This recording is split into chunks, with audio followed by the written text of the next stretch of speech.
These 10 books are must-reads if you want to be a successful entrepreneur. Hey, my name's Chalene Johnson. Welcome to this edition of Build Your Tribe. Today, I'm going to share with you 10 books in a specific order that I think are going to make a huge difference for you if you want to kill it in business. And maybe you are already killing it in business. These are books, many of which I revisit, all of which I highly recommend to anyone who wants to grow their business. And I'd like to start with the first one. Let's get right to it. The Magic of Thinking Big. This is a book that you can read even if you don't want to be an entrepreneur. It really does just encourage the reader and how specifically to grow your confidence, how to build self-belief, what it means to continually improve yourself. And that's one of the ways that you are able to grow in terms of your confidence. It talks about the importance of taking initiative and having the confidence to take calculated risks. I mean, let's face it, if you want to be successful as an entrepreneur, you have to be okay with learning things, which means you've probably, some people call it failing, but they're experiments, they are lessons to be learned, and the only way you're going to get better, the only way you're going to be more successful is if you have the courage to know, like, yeah, this might not work out, but I need to figure it out. And the only way I'm going to figure it out is by taking that risk. That's why I think this is the first book you need to start with, because that's a mindset you have to own if you're going to be successful in business. The second book I like to suggest that you read is called Ready, Fire, Aim. And I think the title probably gives away the premise of the book, which is that you've got to stop focusing on preparation. And I literally want every one of my students, and we've got students in the Marketing Impact Academy specifically who I'm speaking to. They're the ones who they just keep learning and taking more of the mini courses and preparing and prepping and asking questions, but they just never fire. Like, they're spending so much time making sure that they've got the right shot that they're never taking the shot. This book really will help break that way of thinking for you, helps you to understand how important it is to, you've got to take action. It also goes beyond that and talks about sales and marketing and how businesses are often in different stages. And the 3 stages of a business that he talks about, and this is very interesting. So if you are already an entrepreneur, I want you to identify what stage you believe you're in right now. So the first stage he talks about is infancy. And in the infancy stage, that's when you've already figured out what it is you're selling, but you're figuring out specifically what do the sales and marketing need to look like. The second stage of any business he calls the adolescent stage. And this is where you figured out the sales and marketing, you know what you're selling, and now you're setting up systems. You're setting up the people. You're learning how to delegate, all of those things. The growing up stage is when you're learning how to scale. And then the final stage is the maturity stage, which is where he says you're basically maintaining your business and you're innovating. I would say that for quite a few of our businesses, I would say that we're kind of in the adolescent stage where we're learning how to scale it. And learning how to scale it has everything to do with people. And lastly, the overall premise of this book is stop overthinking this. Yes, you need a strategic plan. Yes, you need to do some thinking about these things. Yes, you need to take calculated risk, but more than anything, you need to take action. Next, I would recommend The 4-Hour Workweek by Tim Ferriss. This book was so far ahead of its time. It's not even funny. And I do recall picking up that book when everybody was talking about it. And I do this often. When I hear everybody talking about a book, do you do this? I become almost skeptical, it's going to be so dumb. And I remember thinking that the title was total clickbait and wanting to read the book and pick it apart. But when I read the book, I was mind blown. It really did shift the way that I had been thinking prior, which was kind of an old school entrepreneurship, which maybe you have, where you believe, well, I'm not making any money right now. So the way that I can be profitable, the way that I can make money is by learning how to do these things myself. And then I don't have to hire someone to teach me how to do it. I don't have to hire someone to do this thing if I can learn how to do it myself. And that makes me resourceful, and that makes me frugal, and that means my business will be profitable. This book changed the way I think about that forever. And it was so far ahead of its time. I don't even know what year it was written. I'll figure that out for you. But it really forecasted what we now all experience today, which is a virtual team. I mean, Tim talks about this idea of you want to create a vision for yourself of what your rich life would look like, which is a concept that a lot of other authors have since, picked up on. And he talks about how in the future, like no one's going to retire. You're going to live a life that feels like you're in retirement, but if you love what you're doing, you're going to still want to do it and still be creating and be successful, but like you're going to live your life and travel and have these incredible experiences. He talks about how specifically you need to delegate. Like he literally goes to the math so that you understand, like, I'm being an idiot not delegating these things. I can't afford not to do these things. He talks about how important it is to kind of like free yourself from a physical office space. And I just think about like today in 2023, how ahead of its time that book was. Like our entire team now, we don't have a headquarters anymore. And just even a couple of years ago, we did. And now we've just been liberated, and we've liberated our team too, so that they can work from anywhere. They can travel and continue to have these wildly fun, incredible experiences while also being a part of our virtual team. In fact, I want to take this moment to say a shout out to the two guys who I love who edit these videos for us, Noy and Paul. We're going to put their pictures in right here. But like the fact that we have people in so many different countries and so many different time zones, and the team is so cohesive and supportive of each other, and so much of this was outlined in the 4-Hour Workweek. I want to recommend absolutely every single book ever written by John Maxwell. In my opinion, I just think he's like an unbelievable leader. But one of the best books I can recommend to you from him, I mean, there's so many, but I want to recommend today, Good Leaders Ask Great Questions. And the reason why I recommend this book is because he specifically talks about how communication is everything when you're a leader. And I think a lot of us as entrepreneurs, like we've got brilliant ideas, or we've come up with something really creative, or we're great at social media and we're great at being solopreneurs, but you're not going to have the type of success, the type of freedom that you want without a team. And you're not going to be successful with a team unless you really learn how to improve your communication skills. And so John really lays out specifically what that looks like and how leaders have to become much more open-minded. I think a lot of us believe like as leaders, we need to be firm. We need to be fair, of course, but like we need to be a little bit tougher. We need to be okay with confrontation. We need to be okay with managing people. And these things are all true, but he talks about how the key to strong leadership and a strong team is building rapport. And you can't have rapport without information. So he talks about the specific skills that leaders need to have to build curiosity, and how to ask the right kinds of questions, how to get the right kind of information before making a decision, how to make decisions based on that information, and how you can improve your decision-making abilities by learning how to ask great questions. Once you've got a team and you're working on your leadership, that's why I'm going to recommend this next level of book. And especially if you do already have a team, read this book before you have the dysfunctions. It's called The 5 Dysfunctions of Teams by Patrick Lencioni. Gosh, I hope I said his name correctly. He's got a great podcast too. I think it's called Something Table. I'll figure it out. Anyways, in this book, he really talks about how to handle it when there's a problem on your team. And I think this is, again, a book to read proactively so that you don't experience these problems. He talks about why most teams struggle is because there's this absence of trust, because they fear conflict, right? Like no one wants to step on anyone else's toes. And if you're worried about stepping on someone's toes, it's because you don't trust that person. Like with your own family, you don't worry about stepping on anyone's toes because there's a level of trust there. There's a level of knowing each other.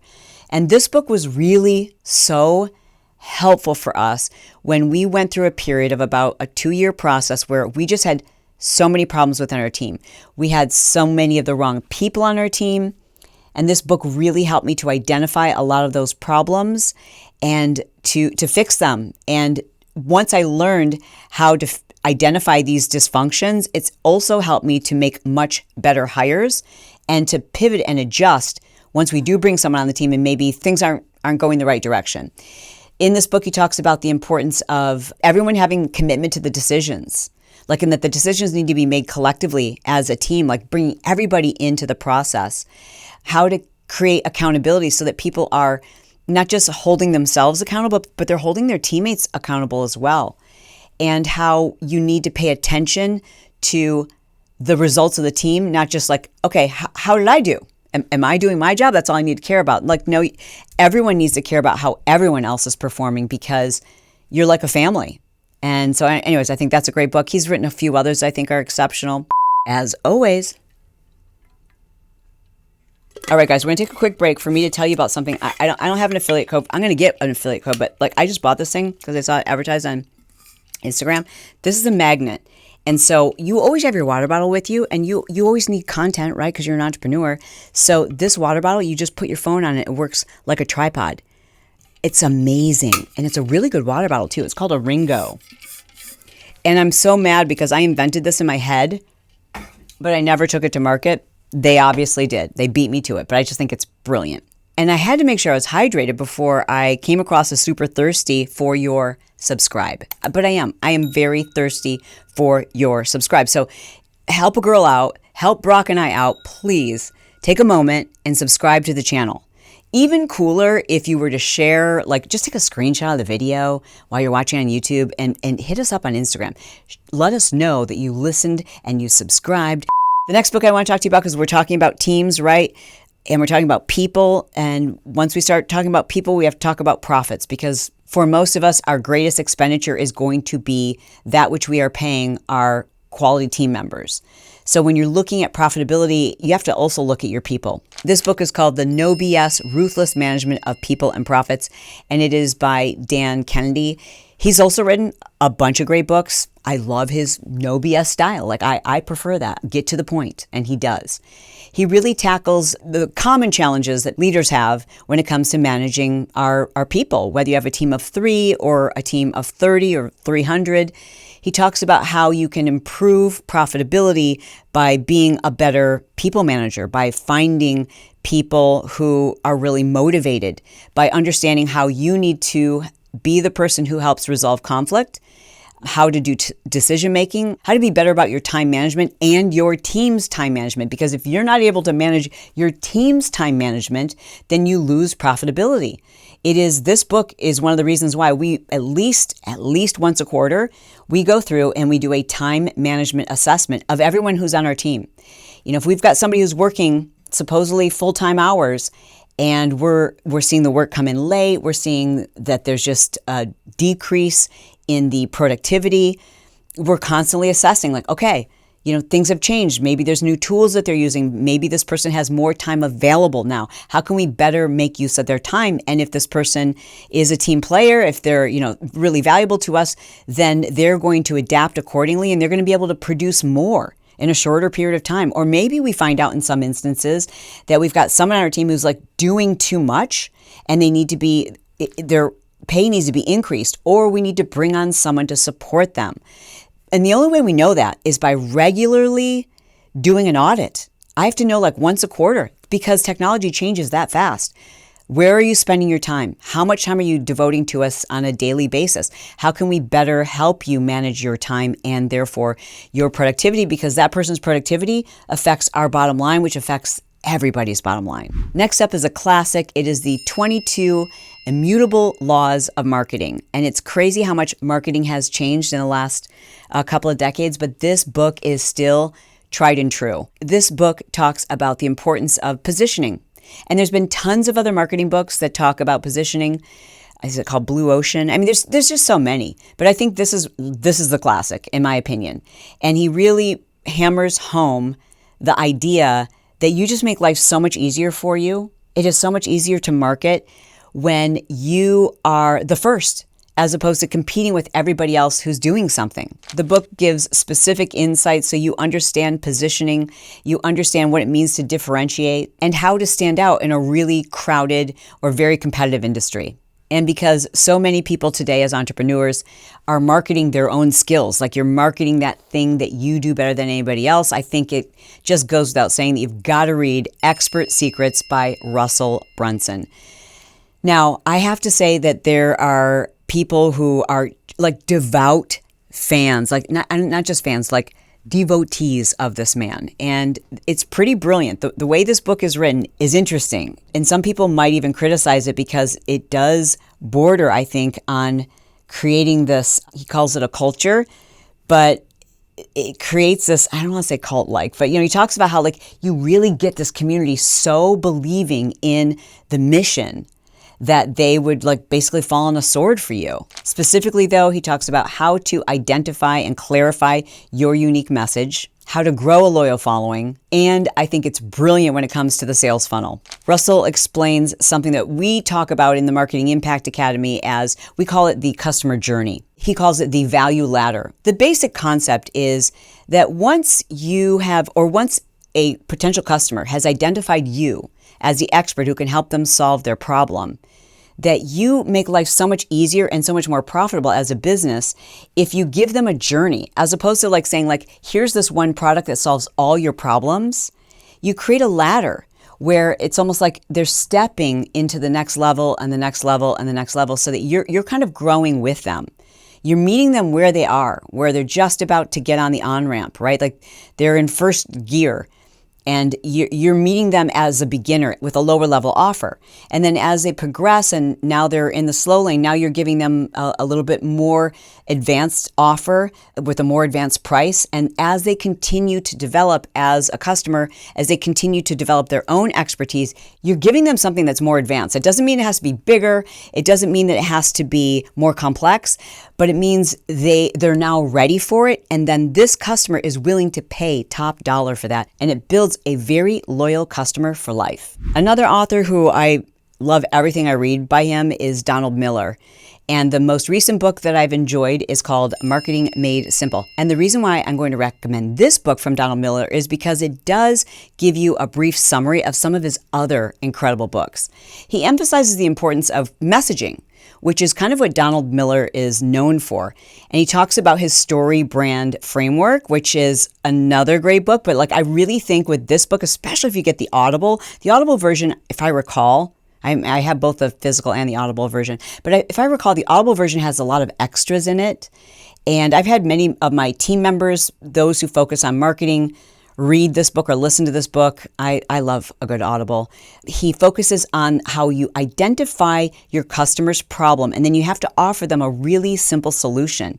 He talks about the role of the website, how that needs to be super clear. Like, it's very, very specific with regard to the sales funnels, emails, and some very practical tips for your marketing campaigns. I highly recommend the book. And the last book I want to recommend to you is a relatively new one. It blows my mind. It's the $100 Million Leads book by Alex Hormozi. First of all, the way this dude launched this book was poetic. I mean, I've never seen anything like it in my entire life. I like this book because I feel like it's a summary of all the books I've just mentioned and then some. Like, he's the first person I've heard give specific, like, again, a lot of the concepts you're going to be like, yes, I've heard this before, but I need to hear it this way. He's young, right? Like, so he's probably read all the books I've just mentioned, but he also goes beyond that, and he talks about some things that I'm like, I've never heard anyone talk about this, and this is who I need to hear from. Like, specifically, how to deal with agencies, the difference between a cold market, a warm market, reaching people that you know, running paid ads, how to specifically identify your top lead referrals. Like, how are you getting leads? And then he goes through all the different ways that you can get leads and kind of breaks it down, like what's involved in each one, so that you as the entrepreneur can decide, like, am I ready to do this? Am I willing to do this? And what is involved in doing it? What's super cool about this book, and I will link to it, all of the books below in my description, but this book in particular, if I'm not mistaken, you can listen to the whole thing on his podcast. So I'll find that link and put it below, because I bought the book, I bought the physical book, I was part of the whole launch process, I got all the bonuses that went with it, I got to watch the whole thing live, because even that was very fascinating. Never seen anyone do anything like that. And he also includes a one-page advertising plan that's pretty brilliant. In general, the whole thing was fascinating. Let me know if you would be interested in me breaking down exactly the exact formula that Alex Hormozi used to launch this book. It's remarkable. Yeah, so let me know your thoughts. And if that's something you'd like, let us know below this episode in the comments on YouTube. And for those of you who are watching on YouTube, I'd like to say thank you for being here. Thanks for liking this video. Thank you for turning on your bell notification so you know when we upload a new video. And thank you for being here. It is my goal to be brief, to be bright, to make it fun, and then be done. And we're done.